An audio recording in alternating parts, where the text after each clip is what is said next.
말씀 딱 한 구절인데 함께 한번 읽어보겠습니다. 시작.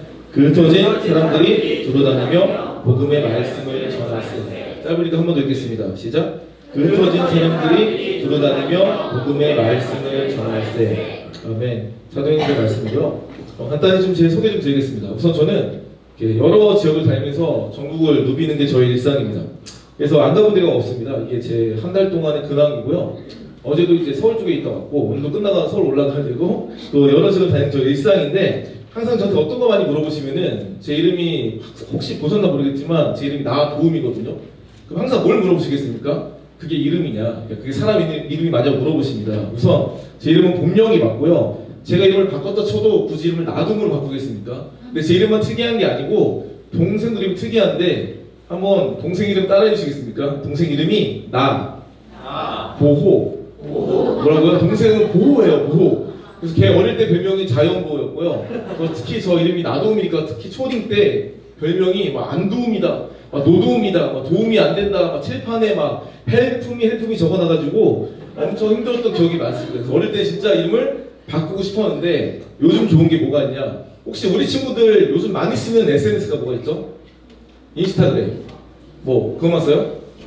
틱톡, 뭐 유튜브 이런 거 있잖아요. 거기에 나도움 치면 저밖에 안 나오는 감사한 이제 게이득이 있는데 아무튼 오늘 나눌 이야기가 이거 아닙니까? 우리 라이트하우스 핵심 가치를 나눌 건데 저희가 이번 1월 한 주마다 살펴보고 있습니다.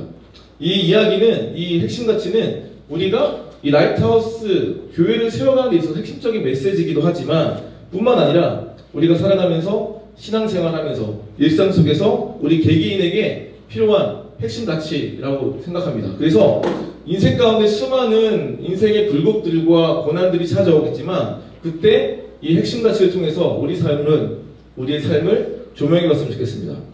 제가 하루는 미래에 대한 고민 때문에 걱정 때문에 밤잠을 설치는 날들을 보낸 적이 있습니다.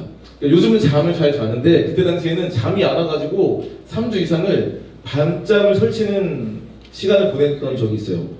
잠이 안 오더라고요. 왜? 미래에 대한 고민 때문에, 걱정 때문에. 왜? 답이 보이지 않아서. 그때 이런 고민 가운데 어느 순간 3주가 지났고 그 3주가 지난 어느 날 하나님이 저에게 이런 마음을 주셨습니다.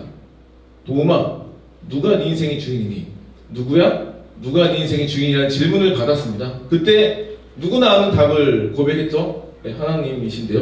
근데 그때 주신 마음은 근데 왜 너는 네가 네 인생의 주인인 것처럼 아둥바둥 발버둥 치면서 어쩔지 몰라 하냐고.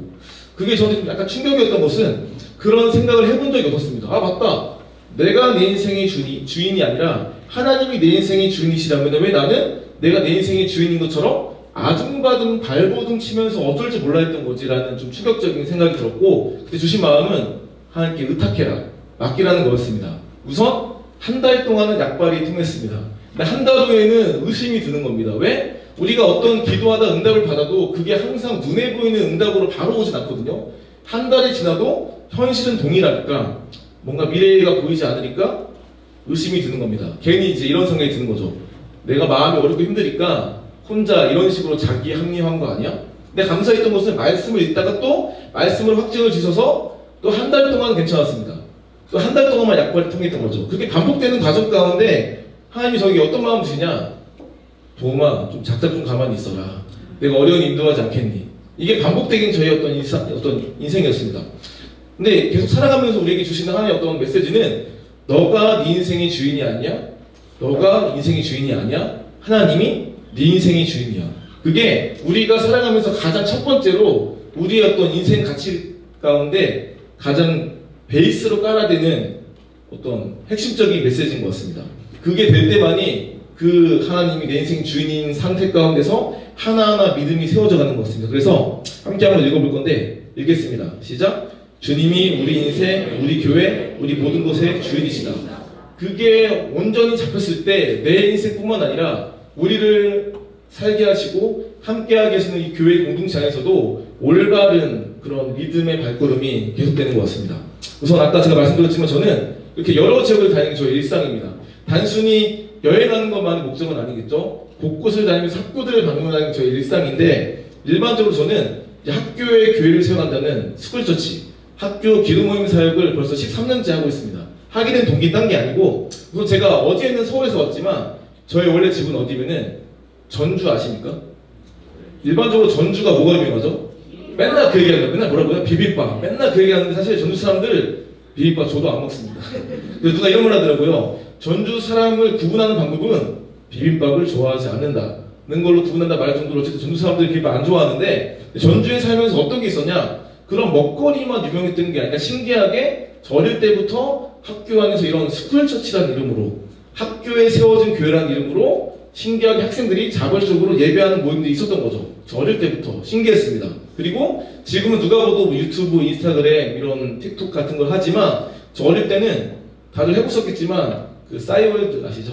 그 원조 SNS 시대에 알던 여자아이가 2005년도에 대학교 1학년 다니면서 전주 교회 다니면서 그때 싸이월드 싸이클럽으로 전국에 있는 200개 넘는 학교를 연합을 시켰던 게 제 주변의 문화였어요. 그러다 보니까 전주라는 지역에서만 이런 학교 기도 모임이 있는 게 아니라 생각보다 여러 지역 가운데 이런 학교에서 예배하고 기도하는 애들이 있구나는 신기한 경험을 지내면서 시간이 흘렀는데, 이제 어느 순간에 위기도 있었지만 이렇게 2025년 통계를 보면은 부산에만 100개 넘게 이미 하고 있고, 대전에만 50개 이상, 서울 경기에도 150개 이상, 저희랑 연결된 학교들만 60개 이상, 결국 전국적으로 600개 넘는 학교들 안에서 학생들이 자발적으로 교회를 세워가는 움직임도 일어나고 있다는 거죠. 감사하게 지금은 그렇지만 항상 잘 되겠습니까? 항상 문제가 없겠습니까? 누구나 이렇게 깜깜한 때가 찾아옵니다. 언제? 저 어릴 때도 그랬고, 그리고 코로나 때 그런 상황이었습니다. 우선 보이는 것처럼 이렇게 여러 지역 가운데 하고 있지만, 코로나 전만 해도 부산에 더 웨이브라는 이름으로 학교 길도 불씨운동이라는 이름으로 이미 160개 넘게 하고 있었습니다. 160개 넘게. 근데 코로나 때 2022년 통계가 30개만 남았다. 무슨 말이죠? 100개 넘는 이런 학교 기도 모임이 사라진 현실. 이거는 부산만의 이야기가 아니라 수많은 지역들이 비슷했습니다. 10개 정도 모임이 있던 학교들 가운데 한두 개만 남는 게 전국적인 모습이었는데 당연히 슬펐죠. 근데 그럼에도 불구하고 포기하지 않은 항상 그 한 명 한 명을 통해서 이 모임들이 이어져 왔고, 다시 한번 코로나가 지난 지금 전국적으로 감사한 이런 믿음의 발걸음들이 학교의 교회를 세워가는 움직임들이 일어나고 있다는 겁니다. 근데 이 아이들이 할 때 어떤 계기들이 있겠죠? 그 중에 제가 이제 영흥도라고 혹시 아십니까?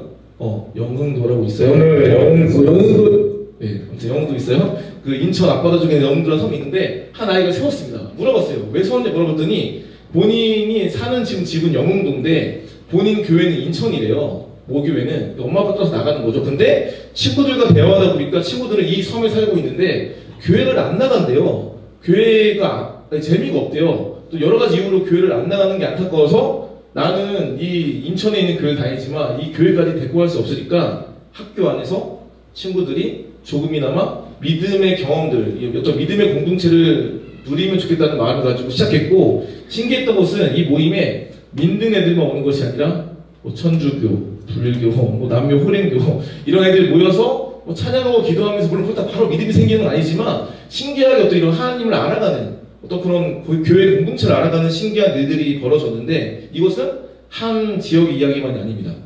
오늘 네, 넘겨볼게요. 넘어가자. 여기는 어디면은 그 부산과 울산 사이에 있는 어떤 동네가 있어요. 이 학교는 어떤 학교면은 불교 학교. 뭐라고요? 불교 재단학교입니다. 거기 애들이 뭘 세웠다고요? 학교에 교회를 세웠어요. 스쿨처치를. 그럼 당연히 학교에서 이걸 좋아하겠습니까? 안 좋아하겠죠. 우리 기독교 미선숙들에서도 불교 기도 모임이 이슬람교 세운다면 난리를 피겠죠. 당연히 이 불교 학교도 반대 나섰어요. 조용하게. 그러면서 모임을 하다 보면 쫓겨나고 할 데가 없어가지고 이 아이들이 코로나 때 어디서 모임을 한지 아십니까? 학교 주차장에서 3명이 2년 동안, 그러니까 말이 2년이지 이게 2년이 얼마나 긴 시간입니까? 버텼던 귀한 모임에 나중에 방문했던 사진입니다. 이런 일들이 전국적으로 많아요. 너무 귀하지 않습니까? 누가 볼 때 북한의 지하교회 같은 애들이 요즘에도 있어요. 뭐 10년 전, 20년 전, 30년 전 그 옛날에만 이야기가 아니라 지금도 이런 아이들이 일어나고 있고, 그 중에 한 번 더 말씀드리면은 부산에는 학교가 작년 1학기 때 모임을 시작했습니다. 한 고등학교에서. 그래서 모이다 보니까 장소가 필요하니까 때는 없어서 막 그 주차장 막 이렇게 정자 막 빈교실 막 쫓겨나고 복도 엄청 많은데 이 애들은 감사하게 음악실을 빌려서 모임을 하게 됐죠. 그 다음에 감사하게 50명이 모이게 됐습니다. 꽤 많이 모였어요. 또 예배하시는 좀 좋은 분위기니까. 근데 1학기 끝나기 얼마 전에 갑자기 교장쌤이 쳐들어와서 니네 불법 모임이야 하면서 막 당장 꺼져 하면서 이제 너희 5명 이상 모이지 마 하면서 이제 완전 뭐라 하셨어요. 이 아이들이 포기했을까요? 이 아이들이 그만뒀을까요? 충분히 그만둘 수 있는 이유가 있지만 이 아이들이 운동장으로 나가서 5명이 한 조가 돼가지고 10개 조로 흩어져서 예배를 이어왔습니다. 작년. 그런 일들이 요즘에도 일어나고 있다는 거예요. 누가 볼 때 이거를 시키면 하겠습니까? 돈 준다고 하겠습니까? 돈 줘도 안 할 것 같은 이런 건데 신기하게 지금 청소년들 가운데 다음 세대 가운데 너무 신기하게도 이런 일이 일어나고 있다는 거죠. 제가 이걸 하고 있지만 저는 이런 것들을 뭐 전국에 있는 중고등학교 7,000개, 8,000개 가운데 세우겠다는 비전 없이 한 게 아니었어요. 저 어릴 때 신기하게 이런 전주라는 지역에서 스쿨처치가 있었고 좋은 문화 추억이었는데 시간이 흘러가면서 없어져 가더라고요. 그게 안타까웠고 그냥 한 학교가 있으면 한 학교로 돼 있으면 찾아가겠다는 작은 마음으로 갓을 따르는데 그게 어느 순간에 지금 13년이 돼버린 겁니다. 의도치 않게 인생은 낚이는 것처럼 낚여버렸는데 근데 인생 가운데 항상 역경과 위기가 없겠습니까? 근데 아이러니한 것은 역경과 위기 가운데 누구가 볼 때도 포기할 수밖에 없는 수많은 이유가 있지만 포기하지 않고 오히려 이 예배를 사수하고 기도를 사수하는 귀한 영혼들을 통해서 학교 현장에서 이런 낯성 있는 믿음이 자라간다는 거죠. 대부분은 온 시간에 화초 같은 믿음일 때가 많습니다. 왜냐면 대부분 모태신앙들이고 모태신앙이 뭔지 알죠? 내가 정신 차려봤더니 유치부 유아부에서 찬양 부르고 있는 거 저희들처럼 내가 정신 차려봤더니 머릿속에 기억도 안 나지만 어느 순간에 주기도문 사도신경이 머릿속에 이미 심겨져 있는 거 믿음이 대부분 없어요. 근데 어느 순간에 그걸 하다 보니까 저 뭐 살아계신다더라 카더라 그런 하나님이 저 멀리 안드로메다에 계신 하나님이 아니라 우리 삶 가운데 역사하고 함께하는 분임을 경험하다 보니까 정말 야성 있는 믿음으로 자라가더라고요. 당장 예배, 기도가 한다고 지금 이 순간 원하는 뭐 대학이나 원하는 직장 갈 수 있는 건 아닐지 모르겠지만 그 기도 예배를 통해서 우리가 완전 온 시간에 화초 같던 존재였지만 야성 있는 믿음으로 자기 자신을 통해서 예배, 그 어떤 예배를 끝까지 포기하지 않는 그 모습들이 얼마나 중요한지를 다시 한번 보게 하는 것 같습니다. 그러다 보니까 홍민기 목사님 말 중에 책에서 이런 말이 있습니다. 같이 한번 읽어볼 건데 읽겠습니다. 시작! 예배에 애를 쓰라. 예배에 마음을 투자하라. 그냥 스쳐 지나가는 예배가 되지 않도록 예배가 진심으로 나에게 의미 있는 시간이 되도록 기도하라. 그럴 때 예배의 새로운 영적 세계가 열리게 된다. 아멘. 그런 역사들로 여전히 하나님께서는 예배를 통해서 귀한 영혼들을 살려가십니다. 동일하게 우리 교회도 그렇게 세워갈 줄 믿습니다. 예배를 통해서 영적으로 살아나고 이 숨 쉬는 것이 두 번째 살펴봤던 겁니다. 세 번째인데 같이 한번 읽겠습니다. 시작! 흩어지기 싫어하며 교회로 살 수 없다. 이제 오늘 나눌 메시지인데요. 오늘 말씀을 함께 한번 읽어보겠습니다. 읽겠습니다. 시작! 그 흩어진 사람들이 두루다니며 복음의 말씀을 전할세. 우리가 볼 때는 그냥 사람들이 흩어져서 열심히 복음의 말씀 전했구나 정도로 이해할 수 있는 본문일 수 있습니다. 하지만 저는 이 흩어진 사람들이라는 본문에서 그들이 어떤 존재인지가 좀 궁금했습니다. 그들이 그냥 흩어졌습니까? 흩어진 사람들이 그때 당시에 왜 흩어졌을까요? 엄청난 불붙은 열정으로 성령이 임해서 이 복음을 나만 간직할 수 없다 엄청난 열정으로 퍼져갔던 사람들입니까? 오히려 아니었습니다. 우리가 알고 있는 것처럼 예수님이 이 땅에 오셨고 사셨고 죽으셨고 부활하셨고 이제 올라가시면서 이 땅 가운데 최초 교회, 이 땅 가운데 인류 역사상 경험하지 못했던 초대교회를 허락하셨습니다. 이거는 인류 역사상 경험해보지 못한 너무나도 특별한 공동체였기 때문에 천국 같은 공동체, 떡을 떼며 나눠주기 힘쓰며 모이기 힘쓰며 나날이 믿는 자가 늘어나는 엄청난 인류 역사상 경험할 수 없는 특별한 공동체를 경험하게 됐는데 그 상황 가운데 어떤 일이 터진 거죠? 우리가 알고 있는 사도 바울 되기 전 사울일 때 열심히 특심인 상태로 뭘 했습니까? 믿는 자들을 잡아 죽이는 일들을 감당했죠. 그 사람은 자기 열정으로 엄청난 믿음으로 믿는 사람을 잡아 죽인 겁니다. 그리고 그때 당시에 그 피해를 받은 게 누구라고요? 예루살렘 교회, 초대교회였던 거죠. 그때 당시에 그들은 얼마나 적었겠습니까? 어쩌면은 그 변화산의 제자들처럼 여기가 좁사오니 여기가 천국이라 말하면서 여기를 벗어나지 않는 상황 가운데 안타깝지만 흩어짐, 쪼개지는 아픔을 겪게 된 겁니다. 왜 하나님은 우리에게 이런 흩어짐, 쪼개지는 아픔, 이해할 수 없는 고난을 허락하실까요? 물론 당장 한마디로 말할 수 없을 겁니다. 수많은 이유들과 마음이 있겠지만 저는 오늘 이제 말씀을 묵상하면서 이 말씀이 떠오르더라고요. 함께 오늘 말씀 읽어볼 건데 이 말씀 읽겠습니다. 시작! 오직 성령이 너희에게 임하시며 너희가 권능을 받고 예루살렘과 온 유대와 사마리아와 땅끝까지 이르러 내 증인이 되리라. 너무나도 잘한 말씀이어서 거의 반복적으로 거의 암기하는 말씀인데 왜 이 말씀이 떠올랐냐? 그때 당시 초대교회는 성령이 임하고 나서 예루살렘 교회에서 머무르고 있었습니다. 그분의 마음은 무엇입니까? 단순히 너희가 성령을 받고 권능을 받고 예루살렘에만 머무르는 것이 아니라 온 유대와 사마리아와 땅끝까지 가야 되는데 그렇지 않고 우리끼리만 모여있는 안타까운 상황 가운데 원래 그분께서 목적하신 바대로 지상 명령을 이루시기 위해서 안타깝지만 인간의 연약함, 사도 바울이 사울이었을 때 그 열심히 특심인 그 사람의 어떤 상태를 통해서도 어떤 인간의 연약함이죠. 인간의 연약함을 통해서도 그들을 흩어버리시면서 바로 내 증인, 예수님의 증인으로 삼으셨던 겁니다. 그 흩어진 사람들은 처음부터 불붙은 열정으로 흩어진 존재들이 아니었습니다. 여기가 좋았고 여기가 천국이었고 여기서 이미 살다가 죽으면 될 것 같은 공동체였는데 핍박과 위기가 찾아와서 어쩔 수 없이 흩어진 사람들이었습니다. 그들은 좋아서 흩어진 게 아니라 살기 위해서, 생존하기 위해서, 서바이벌 하기 위해서 어쩔 수 없이 흩어졌는데 감사했던 것은 흩어지면서 믿음을 저버렸거나 믿음을 포기했거나 그냥 하나님을 떠난 것이 아니라 너무 감사하게도 흩어진 사람들이 두루 다니며 뭘 했죠? 복음의 말씀을 전할세. 그들은 믿음을 저버린 것이 아니라 흩어지면서도 그 믿음을, 그 복음을 버리지 않았던 겁니다. 그러다 보니까 우리가 읽었던 이 사도행전 8장 4절 말씀을 이제 메시지 성경 보면 이렇게 말하고 있습니다. 같이 한번 읽어보겠습니다. 시작! 본거지를 떠날 수밖에 없게 되자 예수를 따르는 모든 이들이 선교사가 되었다. 어디로 흩어지든지 그들은 예수에 대한 메시지를 전했다. 그들이 본거지, 너무 사랑하는 공동체를 떠날 수밖에 없게 되자 오히려 아이러니하지만 그들은 선교사가 되었고 어디로 흩어지든지 예수님을 전하는 삶이 되었다는 거죠. 그래서 읽겠습니다. 시작! 흩어지기 싫어하며 교회로 살 수 없다. 당연히 함께 모여서 예배하고 이 공동체를 잘 세워가야 되겠지만 때로는 우리가 원치 않지만 흩어지는 일을 통해서 오히려 교회를 세워가십니다. 교회를 세워가는 역사를 보게 하신다는 거죠.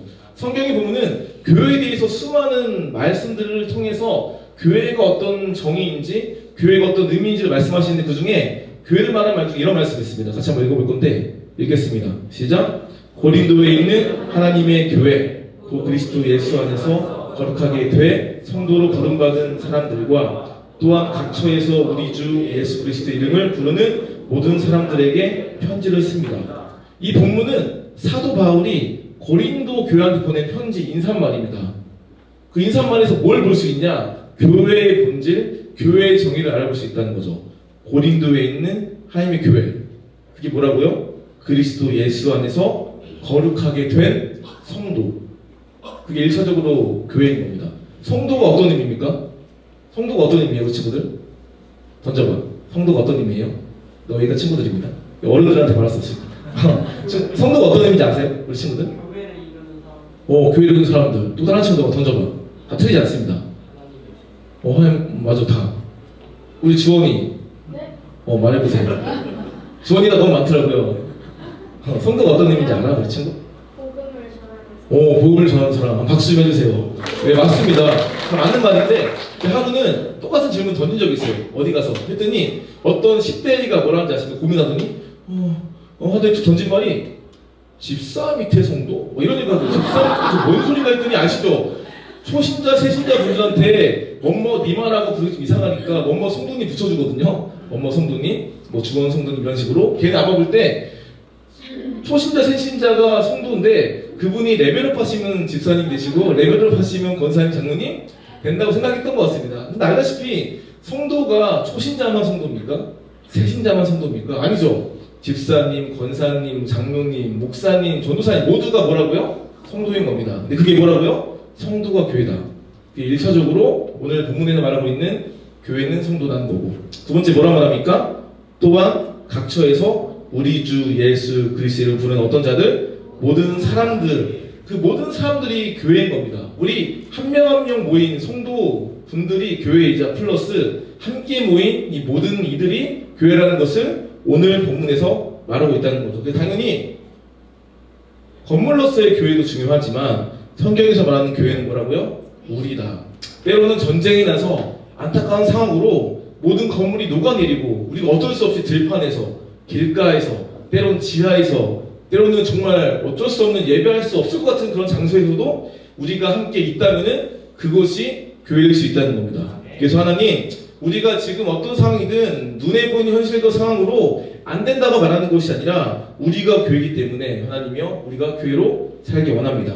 그리고 단순히 교회로 다니지 말고 우리가 함께 교회로 살아가기 원합니다. 아멘.